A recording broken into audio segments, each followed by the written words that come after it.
안녕하십니까 수강생 여러분. 제9주차 2교시 페이지 207페이지 고령인구의 고령화.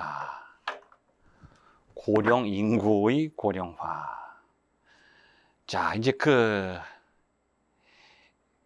고령인구는 숫자적으로는 이제 나이를 정해서 이제 고령인구라고 이제 우리가 얘기를 하지만 사실은 이게 상대적이에요.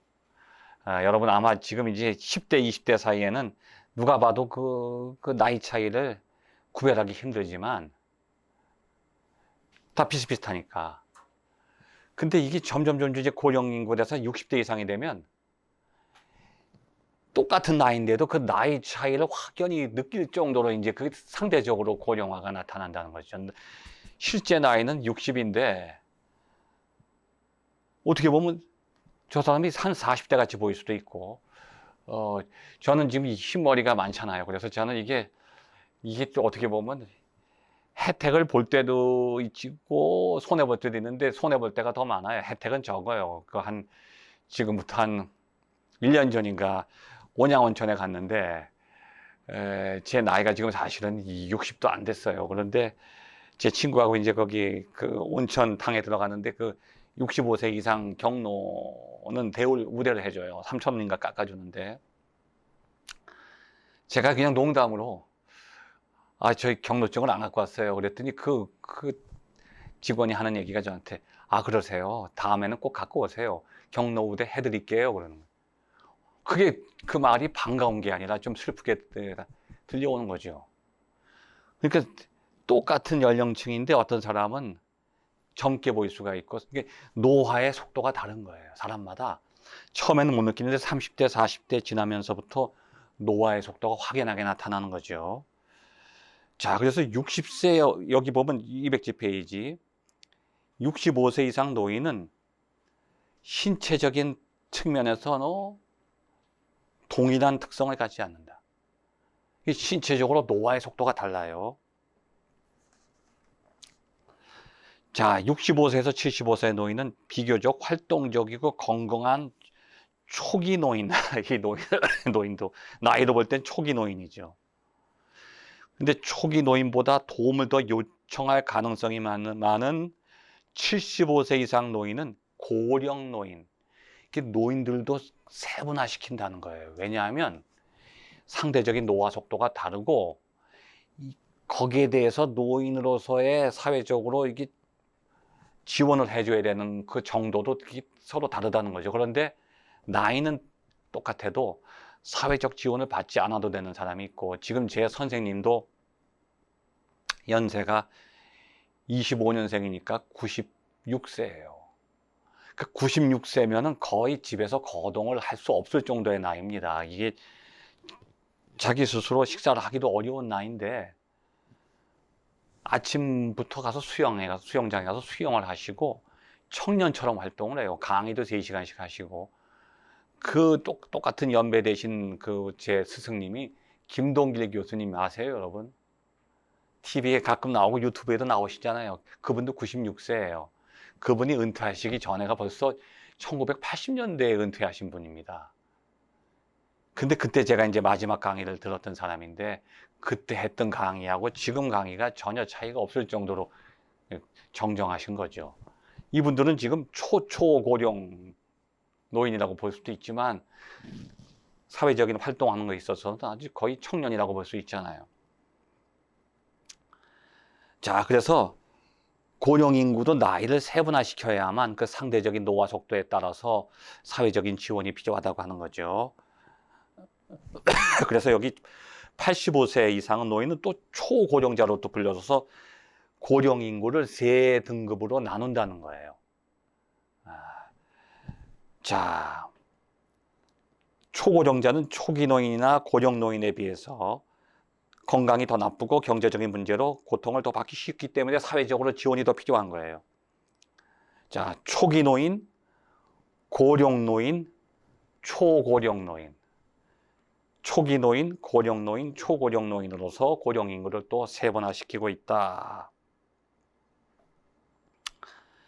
자, 그 내용들 한번 여기 여러분 쭉 살펴보시고, 그 다음에 중요한 것은 고령화의 사회적 문제 가운데 마 208페이지 고령 인구의 여성화.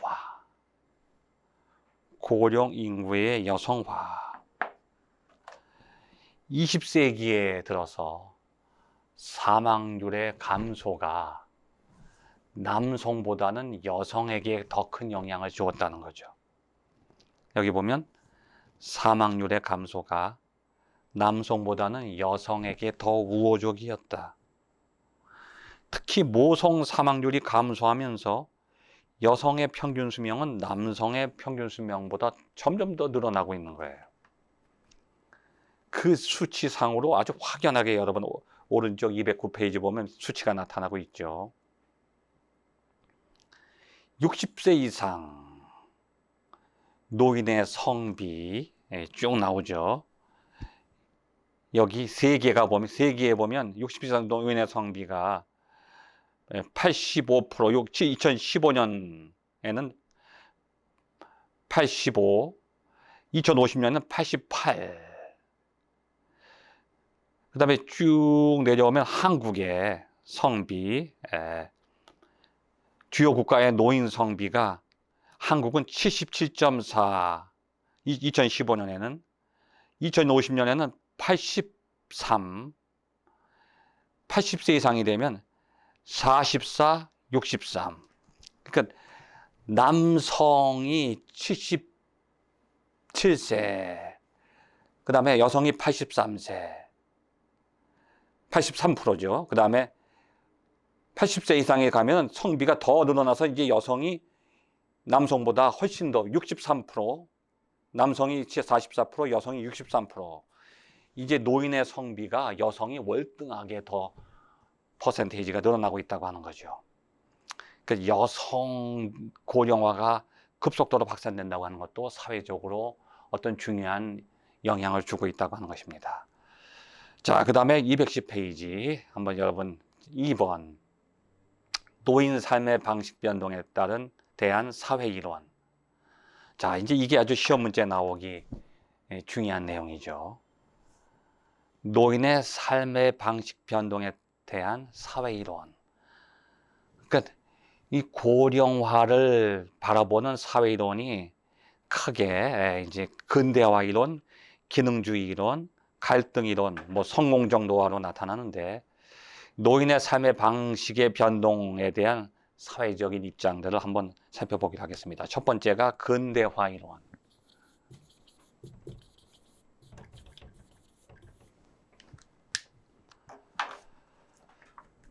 자, 이게 고령화가 진행되고 노인들의 삶의 방식을 변화시킨 결정적인 게 근대화다.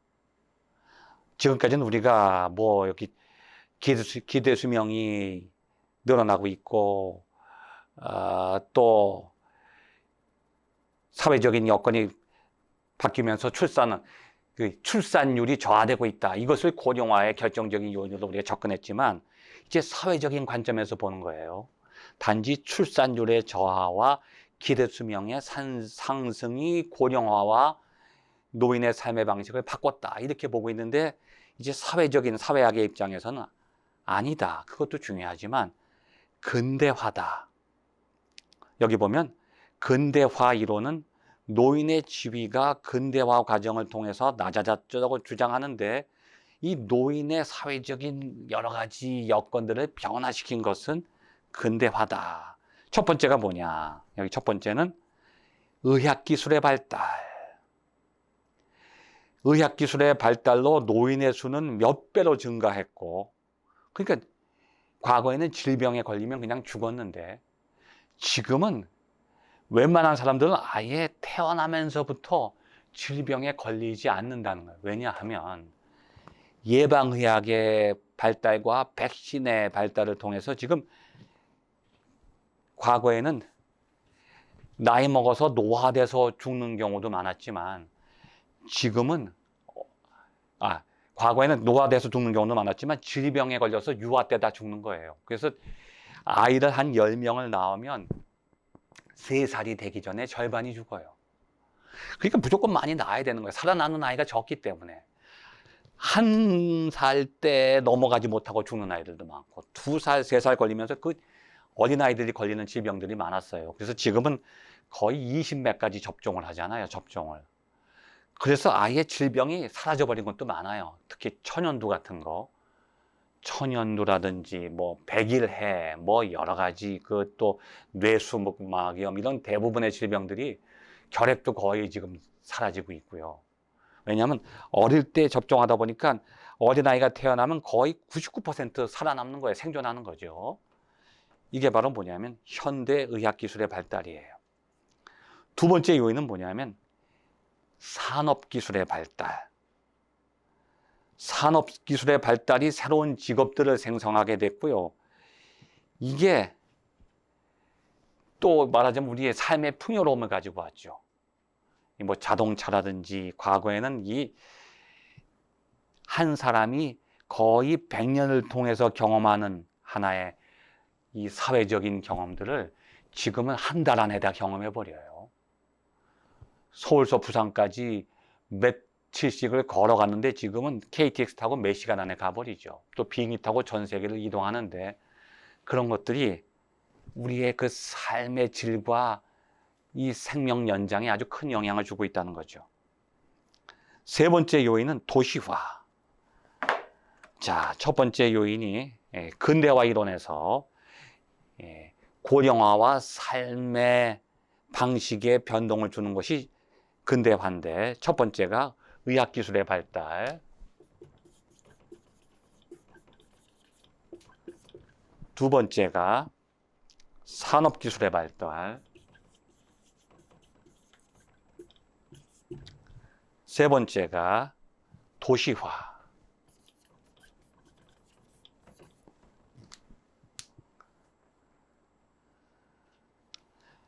젊은이들이 도시로 이주하게 되면서 확대 가족, 대가족보다는 핵가족이 생겨나는 거예요.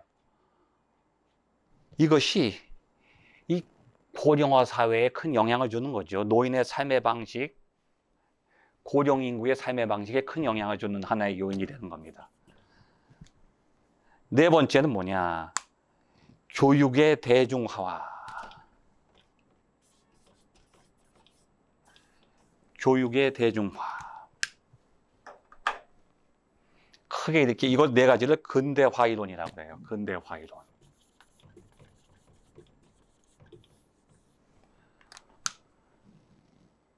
우리 사회의 고령화와 함께 이 고령 인구의 삶의 방식을 바꾼 요인이 의학기술의 발달, 산업기술의 발달, 도시화, 그리고 교육 여건의 향상이죠. 교육의 대중화, 문맹 인구가 사라지고 젊은이들에게 노인들의 경륜과 지혜보다 자신들의 지식과 경험들이 더 우수한 것으로 인식하게 만드는 거예요. 그러니까 이 노인 인구를 의지하는 세대가 점점 바뀌는 거예요. 젊은 사람들이 이게 교육의 대중화를 통해서 과거에는 그 노인 인구를 의존하고 거기서 많은 경험들을 전수받았는데 이제는 교육이 대중화되는 거예요. 그러면서부터 젊은이들이 노인의 경륜들을 의지하는 그 의존도가 점점 줄어가고 있다고 하는 거죠. 이게 근대화 이론이에요. 두 번째는 이게 큰 1번, 2번은 기능주의 이론이에요. 우리가 처음에 사회 이론 공부할 때도 기능론과 갈등론이 있었죠. 이 노인층의 삶의 방식의 변화에 대한 입장도 이 기능주의가 큰 영향을 줬어요.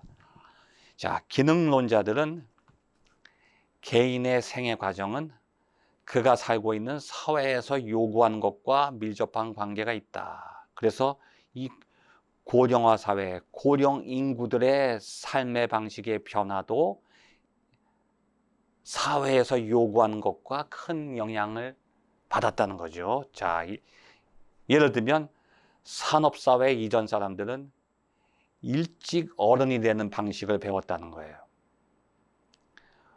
어른이 되는데 필요한 기술은 비교적 간단했기 때문에 특별한 훈련이나 교육이 필요하지 않았어요.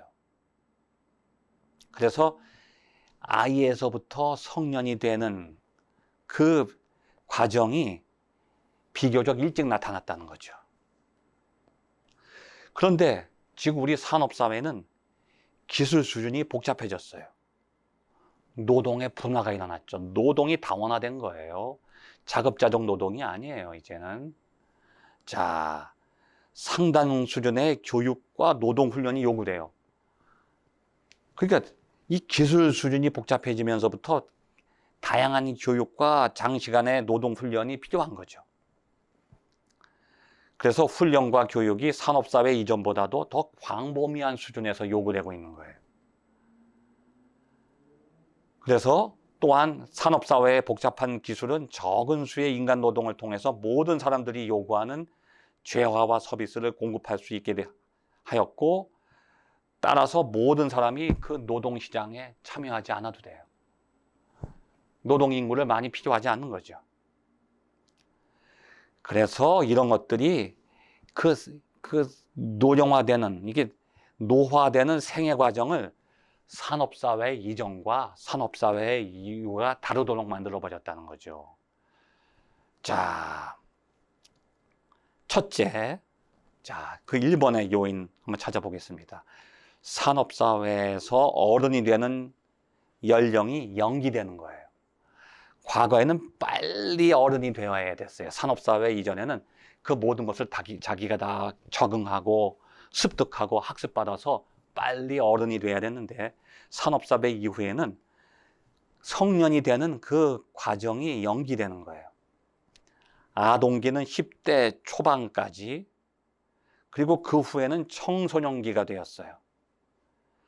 그리고 청소년기는 교육과 심리적 성숙을 통해서 성년을 준비하는 시기가 되었죠. 근데 산업사회 이전에는 그런 시기가 구분되지 않고 그냥 성년으로 그냥 금방 올라갔던 것이죠. 자, 청소년은 어른으로 간주되지 않았고, 가족 부양과 같은 어른의 책임도 기대되지 않았어요. 그리고 투표나 전일제 성인노동과 같은 특권도 부여되지 않았죠, 청소년에게는. 자, 두 번째, 그 고령화가 되는 그런 생애 과정이 연기되는 것을 두 번째 요인으로 찾으면, 두 번째는 노년이에요. 산업사회에서 대부분의 사람들은 사망하기 오래전에 비록 그들이 건강하고 일할 능력이 있을지라도 은퇴할 것이 장려되거나 강요되죠. 그 산업사회 전에는요, 그렇게 은퇴라는 것이 없었어요. 사회에서, 노동사회에서 퇴출당하는 일이 없었죠.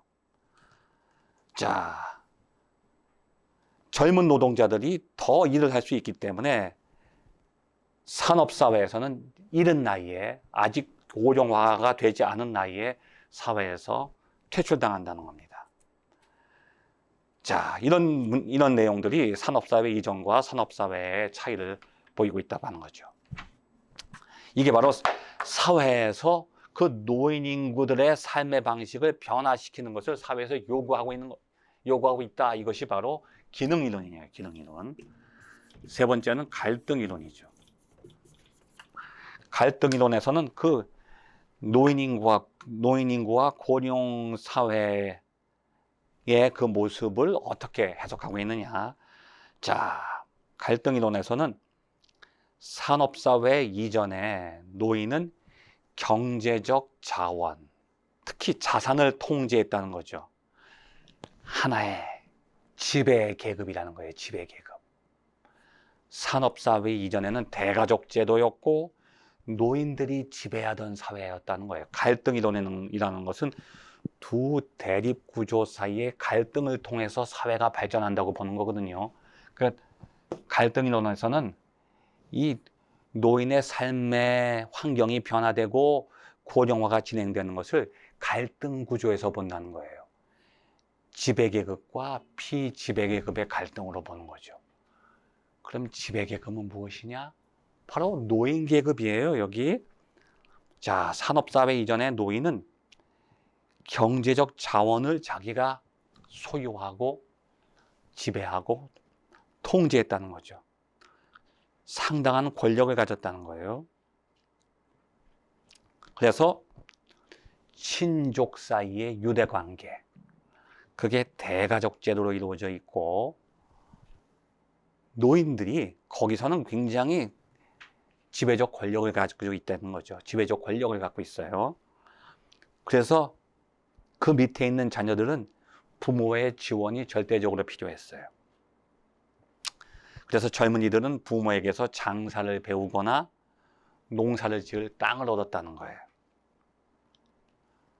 그래서 아들과 딸은 똑같이 부모에게 의존했어요.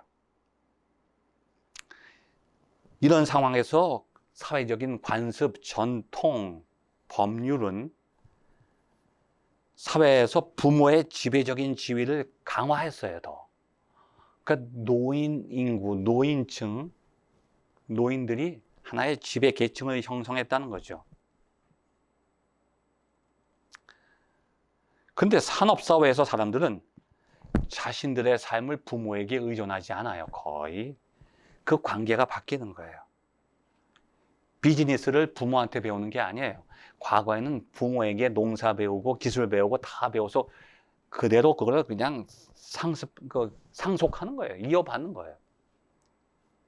그런데 지금 산업사회에서는 삶의 방식들을 다 학교에서 배우고, 대부분의 사람들이 기업이나 공공기관에서 거기서 봉급 생활을 하는 거예요. 봉급자로서 일하는 거죠. 취업도 부모 도움 없이 할 수 있어요. 그래서 가족의 유대관계가 점점 약화되는 거예요. 부모에게 더 이상 종속하지 않아도 되고, 부모가 노인들이 지배계층으로 더 이상 존재할 수 없게 됐던 것이죠. 자, 그 결과 가족과 친족이 노인에게 더 이상 권력과 특권을 주는 제도가 아니에요. 자, 그래서 이제 갈등론적 접근 방식에서는 그러한 노인과 피부양 계층 사이의 갈등 구조가 깨져버렸다는 거예요. 그러면서부터 노인의 지배 계층으로서의 어떤 하나의 권력 구조가 깨지면서 노인들의 사회적인 지위와 역할과 환경이 점점 변화되게 되었다. 이게 바로 갈등주의, 갈등이론에서 보는 노인층, 고령 인구에 대한 해석이죠. 그 다음에 네 번째 특징은, 네 번째 이 노인 인구 고령 사회를 보는 관점은 성공적 노화라는 게 있어요. 성공적 노화. 근대화 이론은 노인의 부정적 측면에 초점을 맞췄다는 거죠. 그런데 이 성공적 노화 이론은 노인의 긍정적 측면을 강조하고 부각시키는 거죠. 자, 차이점이. 자, 어떤 면이냐? 노인이 사회활동에 소극적이 아니라 적극적으로 참여함으로써 노인의 삶의 만족도와 질을 향상시키는 데 관심을 가져요. 자, 늙어간다고 하는 것은 불가역적 현상. 늙어가는 건 막을 수 없다는 거예요. 근데 그 막을 수 없다고 해서 그냥 늙어가는 것에 운명적으로 자신을 맡기는 것보다는, 소극적으로 대처하는 것보다는 상대적으로 자신의 그 노화를 긍정적으로 적극적으로 활용한다는 거죠. 자, 제가 아까도 설명드렸지만 모든 사람이 그 노화를 똑같이 경험하는 건 아니에요. 어떤 사람은 노화되는 과정 속에서도 젊음을 유지할 수가 있어요.